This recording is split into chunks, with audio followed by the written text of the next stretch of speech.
All right, this is Patrick Rogers, and today we have the privilege to have Juliana VanLaanen on the show. And Juliana is the CEO of Two Mamas Bees. Welcome to the show, Juliana. Thank you. I'm so excited to be here. Well, I'm excited to have you, and can't wait to dig in. So, a little bit about Juliana. She's the co-founder and CEO of Two Mama Bees, an award-winning manufacturing company specializing in creating the finest quality playhouses and children's products. Two Mama Bees was awarded a gold medal from the highly sought-after American Business Awards in the category Startup of the Year, Consumer Product, and recently recognized as a Silver Award winner for the American Business Awards Women in Business, also in the Startup of the Year Consumer Products category. So she's doing fantastic, doing some amazing things in the business world. Not only that, but she was named alongside her co founder as Woman Entrepreneur of the Year by the TOT in 2022. She's also a real estate investor specializing in high end Airbnb properties and an extremely proud mother of three beautiful children, of which she resides in sunny South Florida, which we were just talking about. We lived near each other for a while there. Um, Again, great to have you on the show, Juliana. Before we dig into what has made you so successful, what's one interesting fact about yourself that not many people know? So I watched a couple of your shows and I feel like everybody's like, I have kids, but you probably already know that based on my business. So Right. I think how we started Two Mama Bees is really interesting. So Two Mama Bees actually was a small Etsy shop that we started in my backyard. Hmm. So at the time I was working as an exec in the tech world. And I had a best friend from childhood, and we were kind of like wannabe DIYers, if you will. So we had built these beautiful window boxes that we put in our front yard, and Right. had a bunch of neighbors stop by and say, "Where'd you get them?" I said, "Well, we built them." Um, at the time, we had five kids. This was between the two of us. We had five kids. So this Okay. was late 2018, I want to say. And so we decided we'll just start this Etsy shop and see what happens. And she had a playhouse in her backyard that really didn't match the aesthetic, Right. and so we painted it. It turned out really cute. We thought we'll throw it up on our Etsy shop and see what happens. Well, we got a lot of great traction. I think it was over 1,000 sales in one Wow. year. So Wow. it went from, yeah, from my backyard to one warehouse, two warehouses, buying actually at the time, like now our competitors' playhouses and hand painting them in warehouses. And on the back end, we were designing, we call that like our market research years, right? Like seeing Right. what everybody's feedback was. And so we took all that information, and Two Mama Bees was born, and we launched in October of 2021. Oh, fantastic. So this is pretty recent then, the last couple of years. Yep, hence startup of the year. There you go. Yeah, separate. But I think it's amazing how in your story how it progressed, right? It just went from painting this, to all the way now you're at children's playhouses, and you by no means had any attempt at or thought process of this could ever be a business. No, you know what's funny? Why I was like thinking about this interview today, I'm like, gosh, all these goals we always set out for ourselves, it's almost like they just keep exceeding themselves and allow us to have bigger goals, right? Like the goals just keep coming and we just keep going, wait, can we dream out that far? And then it comes and then we're like, wait, we didn't dream far enough again. So yeah, it has been, I would say, organic growth, but I think a lot of people might look at it and say that's a little too much growth to be organic. I mean, at this point, launch in October of 2021, we're already Right. in big box retailers. Wow. We're in 58 different retailers at this point, so a lot of traction.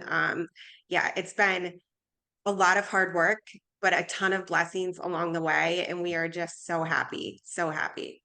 Well, I'm happy for you. So, Thank how you. have you gotten that traction? Has it been mostly organic, social media?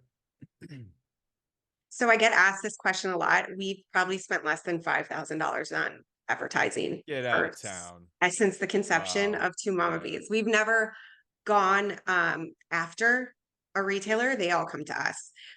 So I really think, I guess, like the magic behind Two Mama Bees, if you will, is we're relatable. We're moms. At this point, we have eight children. So we're moms and our story is authentic. Our Yeah.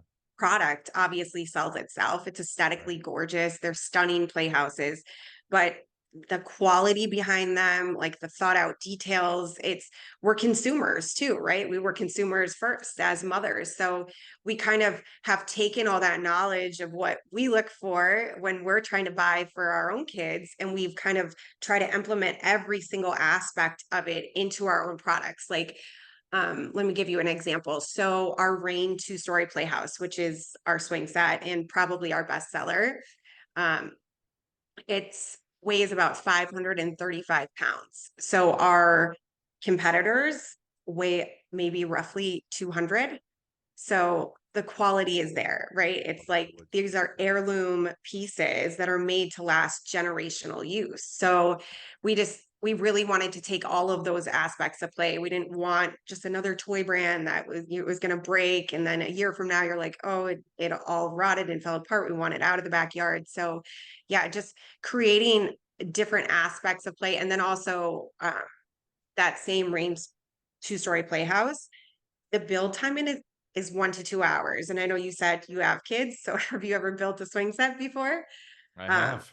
our It didn't take competitors me are one to eight two to 10 hours. hours. Yeah, that's Yes, about our right. competitors are 8 to 10 hours. So How I is think that that? was huge for us. We're moms ourselves. And I mean, obviously, we've built quite a few playhouses at this point. So we wanted to take the dislike out of the build, if you will. And we have definitely successfully done that.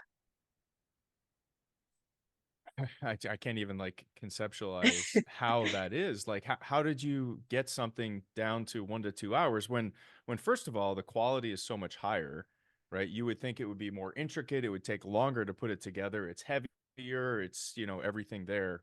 What's the So, deal? our manufacturing facility, we work with second generation Amish artisans. That is who manufactures all of our products. Hmm. Um, the Rain two-story, it comes almost completely pre-assembled. So the Wow. ladder, Okay. Yeah. right, is completely pre-assembled. All you do is stick it on and like 3 screws.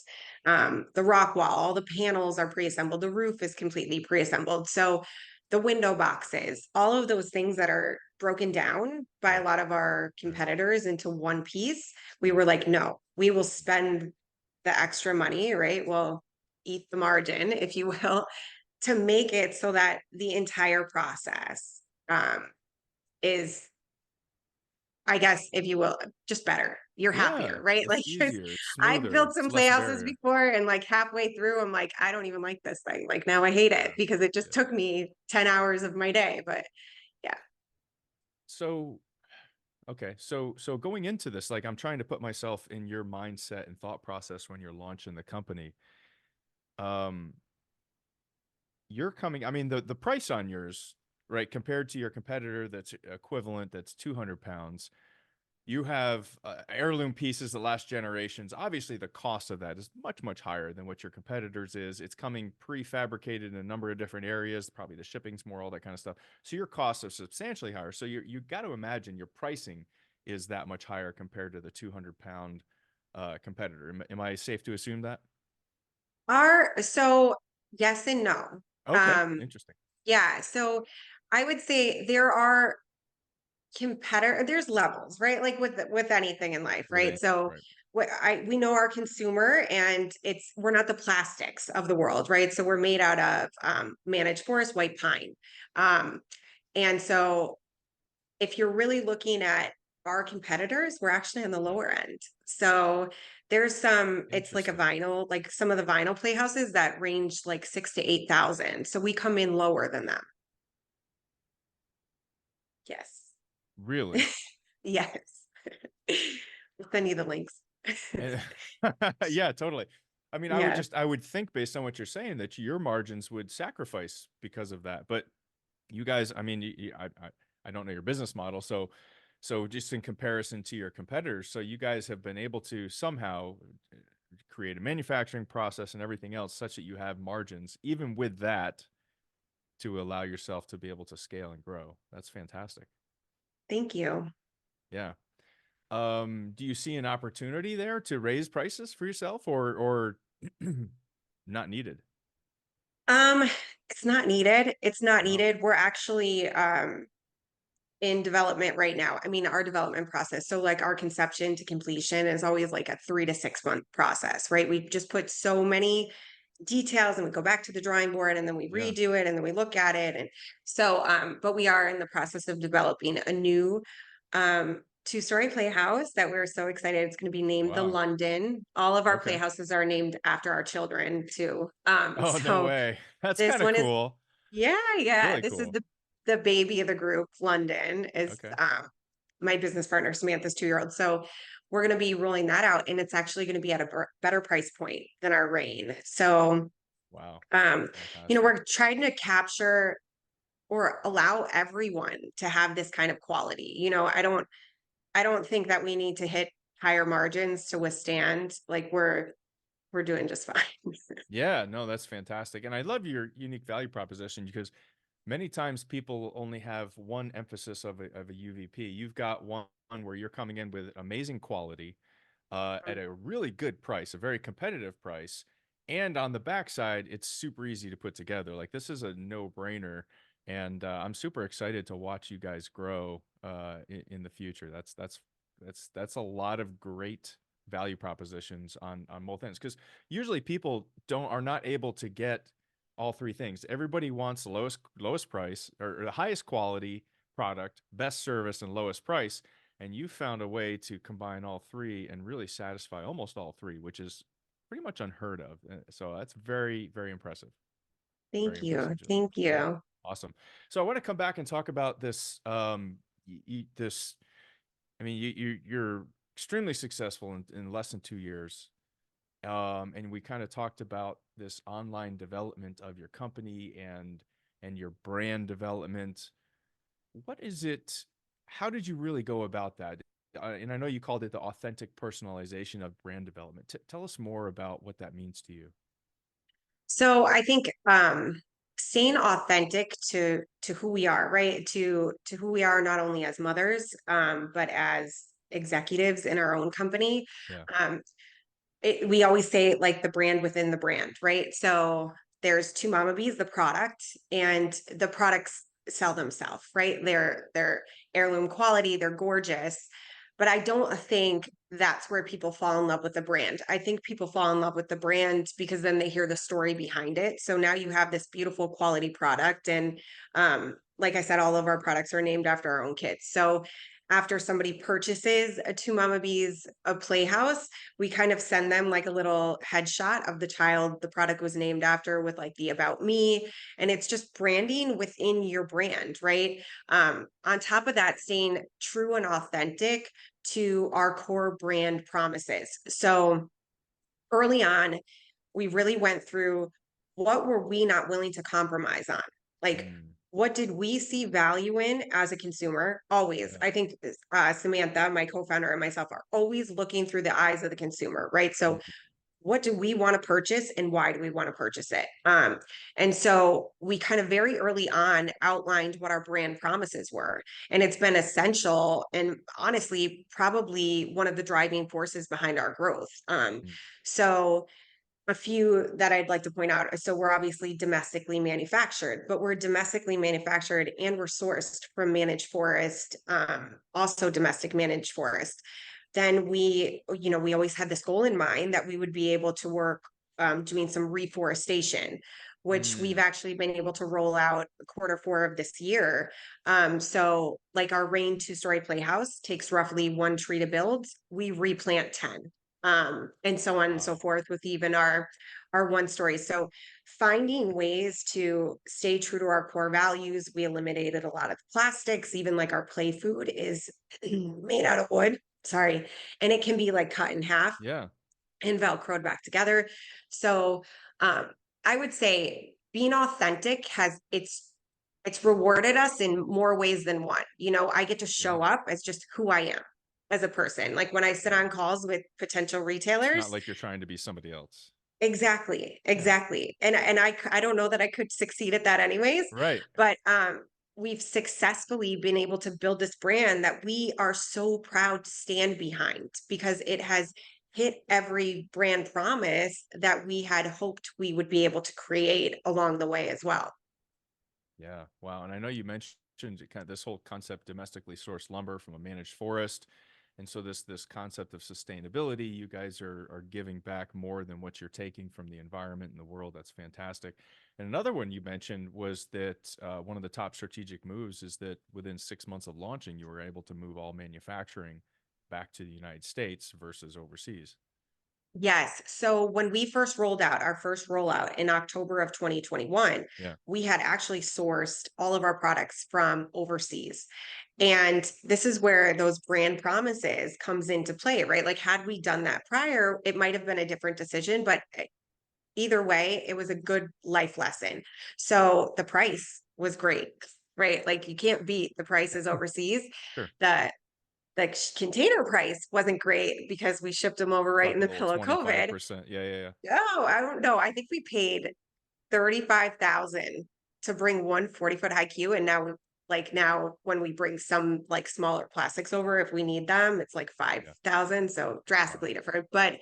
Um, but within that first year, what we did see, and even though we checked all those boxes, we did quality control, we paid for all the testing and Hmm. everything that we were supposed to do, the quality was not consistent, and it Mm. didn't speak true to what we wanted to create as a brand. So we went back to the drawing board, and within 6 months of launching, we were like, nope, we're going to call it. And we took this leap of faith and we moved all manufacturing to America, which is excessive cost, right? Like we have to get all our products retested.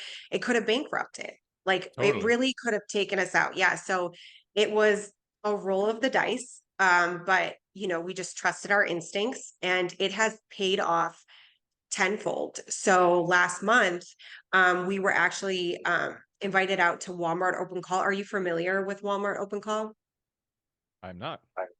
Okay, so Walmart Open Call, if any of the viewers, I guess, if you have like a consumer product, Walmart has this incentive, and don't quote me on this, but I think it's like 535 billion that they've allotted to domestic manufacturing. So you submit your product, if you will, like and they go through, they narrow it down some more, they narrow it down even more, and then they'll actually ask you to come out to Arkansas, where you can do like a line review, like pitch in front of their Okay. buyers. Wow. So we were asked because we are domestically manufactured. We submitted our products. We were asked to come out. We had line reviews with both Sam's Club and Walmart. And we secured, they give you like a golden ticket. If you get in stores, so we secured a golden ticket. So Wow. we'll be going, we actually just finished today onboarding for our vendor number, which is so Woo! exciting, right? Yes. So That's and huge. now Oh my gosh. You yes, should be it's having a huge.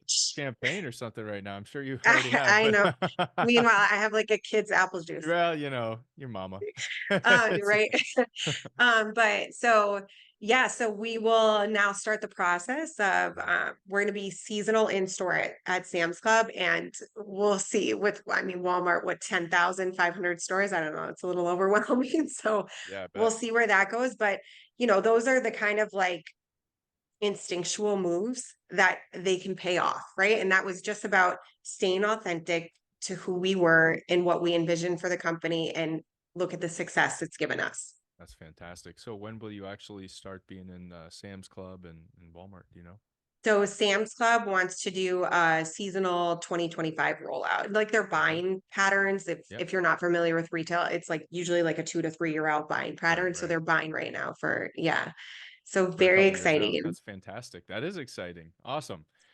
Thank you. And one of the things you had talk about to kind of bring us a little bit around turn is when I asked you what one of the biggest failures you learned from as CEO is never allow your personal feelings to become more important than your business instincts. It sounds like there was a story or two behind that. I'm sure there's like a million A stories million behind it, stories, right? right? Yes, yes.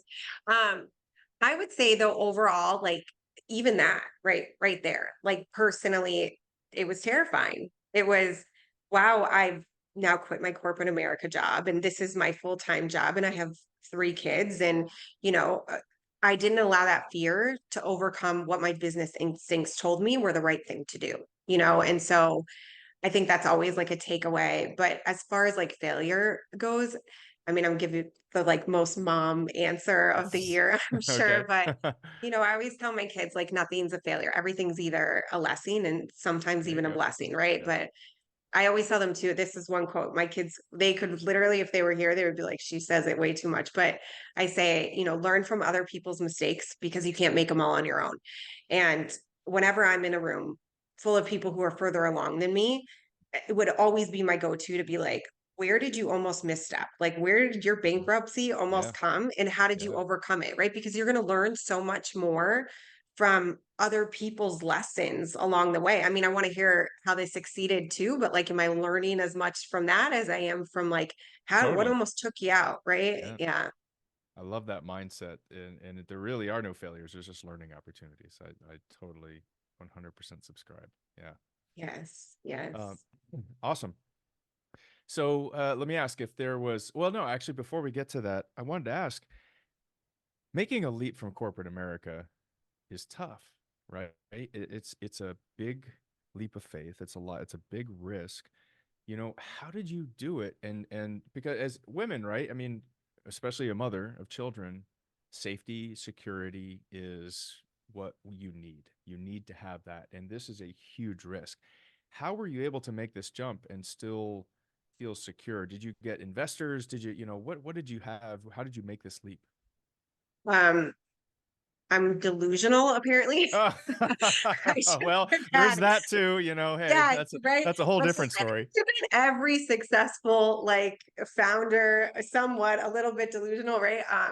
No, I mean, yeah, it was a lot of probably delusion. I just think Sam says this all the time, my business partner. She's like, if I Yeah. was going to bet on anything in my life, I'd bet on us. And he's right. I mean, because I show up every day for myself, for my kids as well, obviously, inevitably, but we both show up. And there was no way I could have done both. Once Mm, the Etsy shop took off the way it did, it was yeah. kind of like do I do it? Do I not? I mean, corporate America's there. It's not going anywhere. It's like there's always going to be jobs somewhere, but Sure. this opportunity wasn't always It's here. right here, right now. Yeah, Yeah. I had a short timeline. And if I wanted to do it, I better be both feet in. And I did. But I mean, there's a lot of sawices that Sure. have come along Yeah, the way, of a course. ton of them, Yeah. So And what it's would not you all sunshine and rainbows. I'm sure I you know. know. Wish it was, Yeah, right? right. If it was easy, everybody'd do it, right? Oh, Um, true, true. what did you do in corporate America? What was your background prior to this? So my background started, it was just marketing. So I was doing marketing and kind of just worked my way up. It was I mean, like a tech company, like we did like preemption and prioritization for a lot of stuff that was above my pay grade to talk about. But yeah, I mean, I was younger at the time as well, but I started out doing marketing for them and then worked my way up. When I left, I was in the position as vice president. Awesome. Very cool. Oh, Mhm. yeah. Okay. So you climbed the ranks. Awesome. I So, did, yeah. so Juliana, if you were going to hire a CEO to take the reins for your company, what's the one book that you would require he or she read before taking over Oh from my you? gosh. So 100%.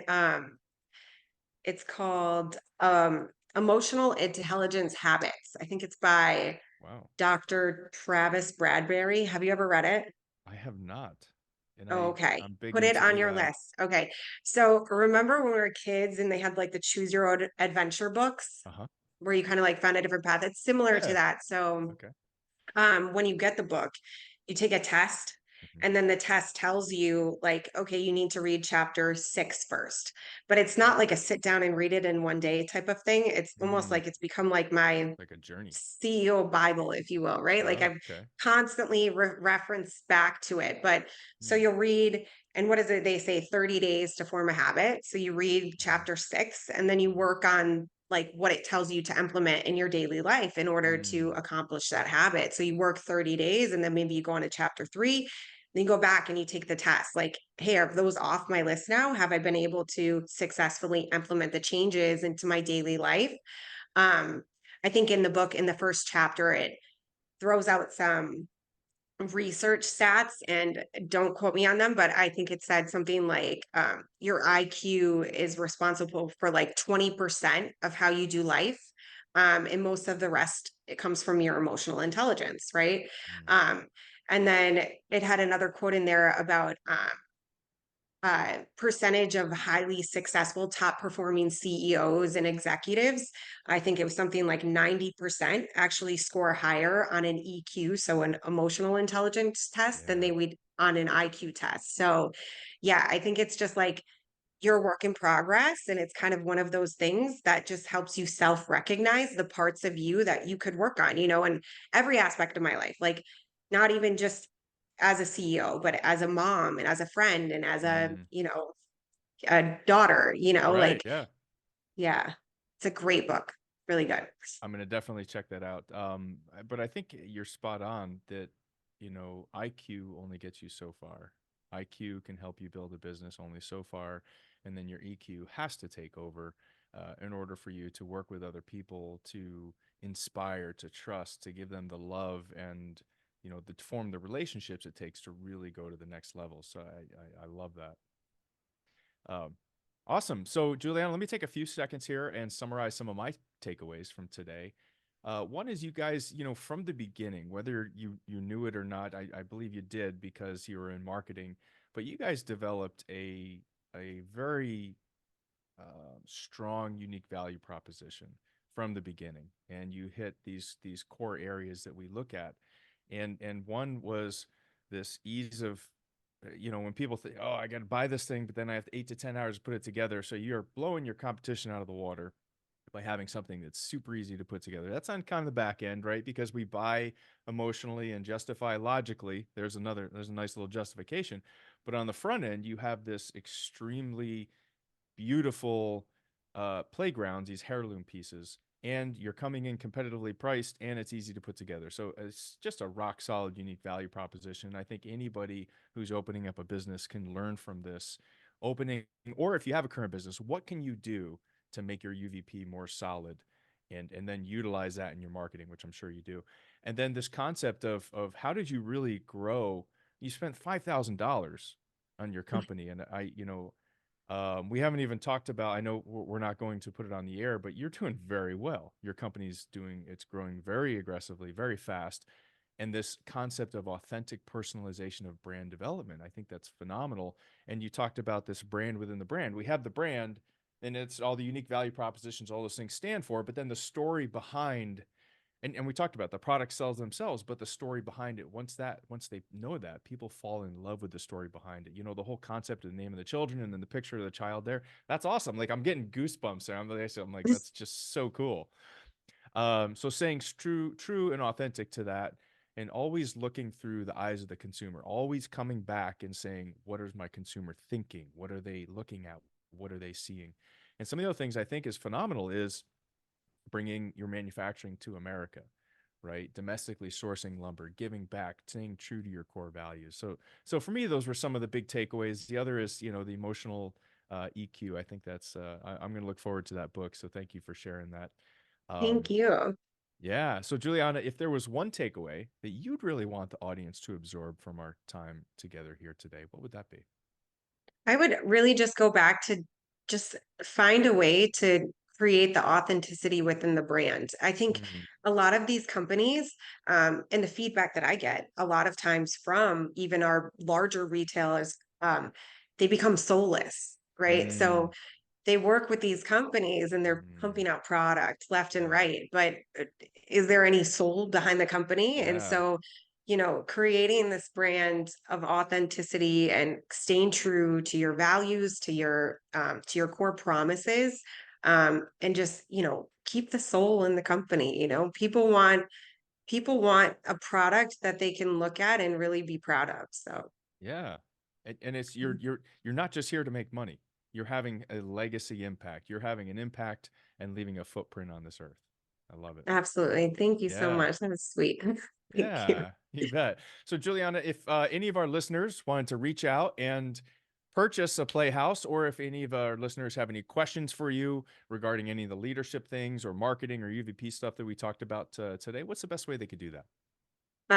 Well, they can always, if they want to reach out direct, they can find me on LinkedIn, of Cool. course. Awesome. And you can even find me through Two Mama Bees Direct website. So Two Mama Bees. It's the number two, mamabees.com.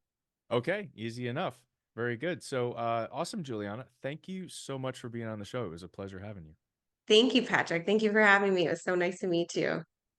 Yeah. And so for the listeners out there, please hit the like and subscribe button and help us spread the word about what we're doing here on the show. We're helping the next generation of leaders and CEOs be that much more successful. With that, this is your host, Patrick Rogers, and we'll see you in the next episode. Thanks a lot.